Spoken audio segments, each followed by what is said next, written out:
தமிழ் சினிமாவை ஒரு வகையில் அல்ல அல்ல குறையாத நகைச்சுவை படங்கள் கொண்ட ஒரு அச்சய பாத்திரம்னே சொல்லலாம்.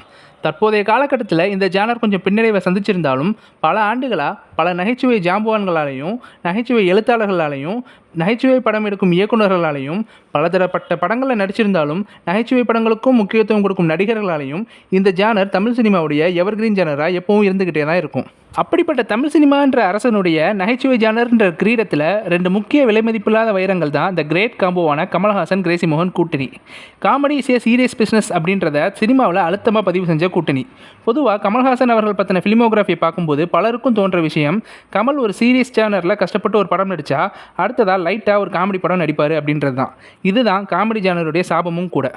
காமெடி படம் அப்படின்றது சாதாரணமாக கேஷுவலாக எழுதுறது, சீரியஸ் படம் தான் ரொம்ப சின்சியராக செய்யப்படுறது அப்படிங்கிற கருத்து இங்கே பலருக்கும் இருக்குது. இதை கமல் அவர்களே பல இடங்களில் மறுத்திருக்காரு. தேவர் மகன் திரைக்கதைக்கு எந்த வகையிலையும் குறைவில்லாதது தான் அபூர்வ சகோதரர்கள் திரைக்கதை. இந்தியன் படத்திற்கு கமல் கொடுத்த உழைப்பிற்கு எந்த வகையிலையும் குறைவில்லாதது தான் அவ்வை சண்முகி படத்திற்கான உழைப்பும். இந்த விஷயத்தை தன்னோட ஒவ்வொரு படங்கள்லையும் அழுத்தமாக பதிவு செஞ்ச கமல் கிரேசி மோகன் காம்போவில் உருவான படங்கள் பற்றி தான் இந்த வீடியோவில் நம்ம பார்க்க போகிறோம். 1989 வெளியான அபூர்வ சகோதரர்கள் தான் கமல்ஹாசன் கிரேசி மோகன் காம்பினேஷனில் உருவான முதல் படம். இயக்குனர் சிங்கீதம் சீனிவாசராவ் இயக்கத்தில் உருவான இந்த படத்துக்கு கதை எழுதியவர் பஞ்சு அருணாச்சலம் அவர்கள். இந்த கதைக்கான திரைக்கதையை கமல் அவர்கள் எழுத அதுக்கு உறுதுணையாகவும் வசனகர்த்தாகவும் இருந்திருப்பார் கிரேசி மோகன் அவர்கள். ஆல்ரெடி இந்த படத்துடைய ஸ்க்ரீன் பிளே பற்றின டீட்டெயில் அனாலிசிஸ் வீடியோ நம்ம சேனலில் பார்த்துருப்போம். இதுதான் நம்ம சேனலோட முதல் வீடியோவும் கூட. பார்க்காதவங்க போய் பார்த்துக்கலாம். அடுத்ததாக இதே கூட்டணி 1990 வெளியான மைக்கேல் மதன காமராஜன் படத்தில் மீண்டும் இணையுது. தமிழ் சினிமாவுடைய எவர்கிரீன் கல்ட் கிளாசிக் காமெடி படமாக இந்த படம் மாறுது.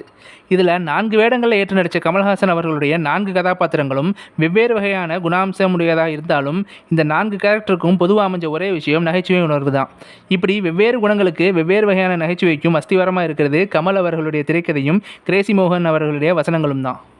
மதன் இடத்துக்கு ஆள் மாறாட்டம் பண்ண வர்ற ராஜுவுடைய வசனங்கள், மதன் அவினாசி இடையே நடக்கிற உரையாடல்கள், காமேஸ்வரன் மணி ஐயருக்கு இடையே நடக்கிற வாதங்கள், காமேஸ்வரன் திருப்பண சுந்தரிக்கு வர்ற நகைச்சுவை கலந்த காதல், மைக்கேலுக்கும் அலெக்ஸுக்கும் நடுவில் இருக்கிற பாசத்திலான ஏற்படுற டார்க் ஹியூமர் அப்படின்னு வெவ்வேறு வகையான நகைச்சுவை உணர்வுகளை கமல் அவர்களுடைய எழுத்தோட நடிப்பும் சேர்த்து உருவம் கொடுக்க அதுக்கு உயிரோட்டம் அளிச்சிருக்கும் கிரேசி மோகன் அவர்களுடைய வசனங்கள். இந்த படத்தில் வர்ற காமேஸ்வரன் கேரக்டரை வச்சு ஒரு முழுநீள திரைப்படத்தை உருவாக்கணும்னு நினச்ச கமல் அவர்களுக்கு அது முடியாமல் போக அதில் சில திருத்தங்கள் செஞ்சு அந்த படம் மாதவன் நடிப்பில் நலதமயந்தியா உருவாச்சு.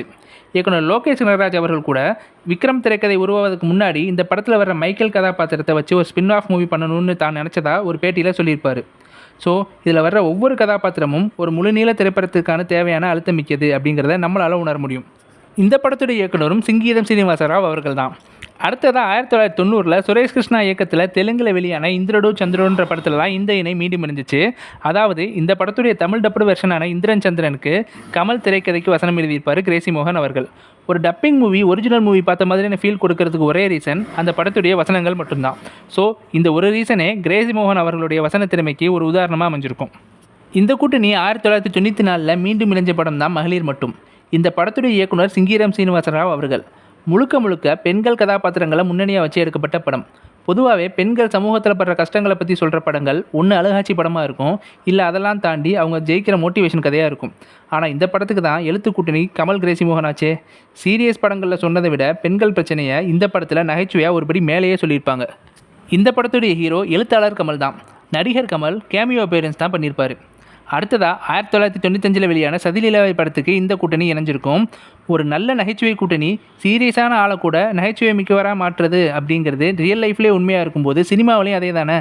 அது வரைக்கும் ஒரு புறம் அழகியல் மிக்க கதையை சீரியஸாகவும் இன்னொரு புறம் அழுத்தமான வணிக சினிமாவையும் பேரலாக எடுத்துகிட்டு வந்த பாலுமகேந்திரா அவர்கள் தன் வாழ்நாளில் இயக்குன ஒரே காமெடி படமாக இந்த படம் அமைஞ்சிருக்கும்.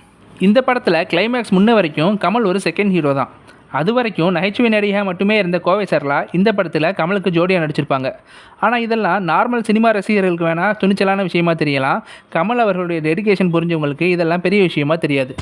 அடுத்த படம் 1996 டைரக்டர் KS ரவிக்குமார் டைரக்ஷனில் வெளியான அவ்வை சண்முகி. வேறு எந்த ஒரு கதாநாயகரும் தன் ரசிகர்களுக்கு இப்படி ஒரு சர்ப்ரைஸ் வெரைட்டி மூவிஸ் தர முடியுமா அப்படிங்கிறது இனிமேல் சந்தேகம்தான். ஏன்னா இதே வருஷத்தில் தான் இந்தியன் திரைப்படமும் ரிலீஸ் ஆச்சு. மே மாதத்தில் சுஜாதா வசனத்தில் சீரியஸான தேசப்பற்று படத்தில் வயதான கம்பீரவாக நடித்தவர் நவம்பர் மாதத்தில் கிரேசி மோகன் வசனத்தில் ஃபன்னான காமெடி படத்தில் பெண்மையோட நளினமாக நடித்தார். விஸ்வநாதன் ஐயர், ஜோசப், முதலியார், பாஷான்னு ஆரம்பித்து கேமியோ அப்பியரன்ஸில் வர டாக்டர் சுப்பு வரைக்கும் அத்தனை கேரக்டருக்கும் இன்டென்ஸான ஹியூமர் சாயல் இருக்கிறது தான் இந்த படத்துடைய மிகப்பெரிய பலமாக அமைஞ்சிருக்கும். அடுத்த படம் 1998 வெளியான காதலா காதலா. இந்த படத்துடைய இயக்குனரும் சிங்கீதம் சீனிவாசராவ் அவர்கள் தான். என்னை பொறுத்த வரைக்கும் இந்த காம்போவில் உருவான மாஸ்டர் பீஸ் படைப்பு இதுதான்னு சொல்ல முடியும். ஏன்னா இவங்களோட மற்ற படங்களில் படம் முழுக்க காமெடி இருந்தாலும் அழுத்தமான எமோஷன் சீன்ஸும் லவ் சீன்ஸும் இன்டென்ஸாக இருக்கும். ஆனால் இந்த படம் படத்துக்குள்ளே காமெடி வைக்காமல் காமெடிக்குள்ளே படத்தை வச்ச மாதிரி உச்சக்கட்ட காமெடி வைப்பில் எடுக்கப்பட்டிருக்கும். இந்த படத்தில் காமெடி இல்லாத ஒரு ஷாட் கூட இருக்காதுன்ற அளவுக்கு காமெடி மலையால் நடிஞ்சிருக்கும் இந்த திரைக்கதை. அதுக்கப்புறமா 2000 இயக்குனர் KS ரவிக்குமார் இயக்கத்தில் வெளியான தெனாலி. ஒரு பயந்த சுபாவம் கொண்ட ஒருத்தன் தனக்கு ஏற்படுற அடுத்தடுத்த அனுபவத்தால் கிளைமேக்ஸில் வீரமானவனாக மாறுறான். இந்த கான்செப்ட் தமிழ் சினிமாவில் பல வகையில் அடித்து துவச்சி கிழிஞ்ச கான்செப்ட். ஆனால் தெனாலி பார்க்கும்போது நமக்கு ஒரு ஃப்ரெஷ் மூவி பார்க்குற ஃபீல் கிடைக்கிறதுக்கு ஒரே காரணம் ஃப்ரெஷ்ஷான திரைக்கதையும் அதன் வசனங்களும் தான். குறிப்பாக தெனாலி கேரக்டர் மனநிலை சரியாயிட்டு வர்ற அதே நேரத்தில் டாக்டர் கைலாஷுடைய மனநிலை கொஞ்சம் கொஞ்சமாக மாறுற மாதிரியான வடிவமைப்பு தான். முக்கிய கதாபாத்திரங்களோடு சேர்ந்து டாக்டர் பஞ்சபூதம், கைடு கந்தசாமி, டைமண்ட் பாபு அப்படின்னு பல கதாபாத்திரங்களும் அவங்களுடைய நகைச்சுவையும் தமிழ் சினிமாவில் இந்த படத்தை மறக்க முடியாத அனுபவமாக மாற்றிருக்கும். இந்த காம்போவுடைய அடுத்த படங்கள் 2002 வெளியாச்சு. ஒரு படம் பம்மல் கே சம்பந்தம், அடுத்த படம் பஞ்சதந்திரம். ஒரே வருஷத்தில் ஒரே கூட்டணியில் ஒரே ஜானர் பட் டிஃப்ரெண்ட் ட்ரீட்மெண்ட்டில் உருவான படங்கள் மிகப்பெரிய வெற்றி பெற்றது ஒரு ஆச்சரியம்னா, 2 படங்களுமே உச்சபட்ச தரமாக இருக்கிறது உச்சக்கட்ட ஆச்சரியம்தான். இந்த 2 படத்தையும் வேறு எந்த எழுத்தாளரோ இயக்குனரோ தயாரிப்பாளரோ தோன்றியிருந்தால் அதுக்கு ஹீரோ ஆப்ஷனாக கமல்ஹாசனாக இருந்திருப்பாரா அப்படிங்கிறது கொஞ்சம் டவுட்டு தான். அந்த அளவுக்கு கமல்ஹாசன் கேரியர்லேயே யாரும் யோசிக்காத அளவுக்கான கதாபாத்திர வடிவமைப்பையும் அதுக்கான திரைக்கதையும் தேர்வு செஞ்சதுலையும், குறிப்பாக கிரேசி மோகனை தேர்வு செஞ்சதுலையும் தான் கமல் அவர்களுக்கு இப்பேற்பட்ட படைப்புகள் உருவாக காரணமாக அமைஞ்சிருக்கும். ஒரு புறம் மிஸ்ட்ரி த்ரில்லர் காமெடினா, இன்னொரு புறம் வெளிப்படையான சினிமா பின்னணி காமெடின்னு வெவ்வேறு வகையான விசித்திரமான ஜானரை தமிழுக்கு கொண்டு வந்த இந்த காம்போ 2002 ஒரு உச்சக்கட்ட உயரத்துக்கு போச்சுன்னே சொல்லலாம். அடுத்ததாக இந்த காம்போவில் 2004 வெளியான படம் வசூல் ராஜா. 2003 வெளியான ராஜ்குமார் ஹிரானியோடைய முன்னாபா MBBS உடைய அஃபிஷியல் ரீமேக்கான இந்த படத்துடைய இயக்குனர் சரண் அவர்கள். ஒரு ரீமேக் படத்தில் திரைக்கதையில் பெரிய அளவு மாற்றம் இல்லைனாலும் அதுலேயும் தங்களோட தனித்துவத்தை நிரூபிக்க முடியுன்றதை கமல் கிரேசி மோகன் காம்போ உணர்த்தின படம். மெடிக்கல் ஃபீல்டில் நடக்கிற அநியாயங்களை அவல நகைச்சுவை ஜானரில் உச்சக்கட்ட நகைச்சுவையாக சொன்ன படம். 2000 வெளியான தெனாலி படத்துடைய 2 முரண்பாடான கதாபாத்திர அமைப்பை ஆல்மோஸ்ட் மறுபடியும் வேறு ஸ்டைலில் ரிசம்பிள் பண்ண படம் அப்படின்னே இதை சொல்லலாம்.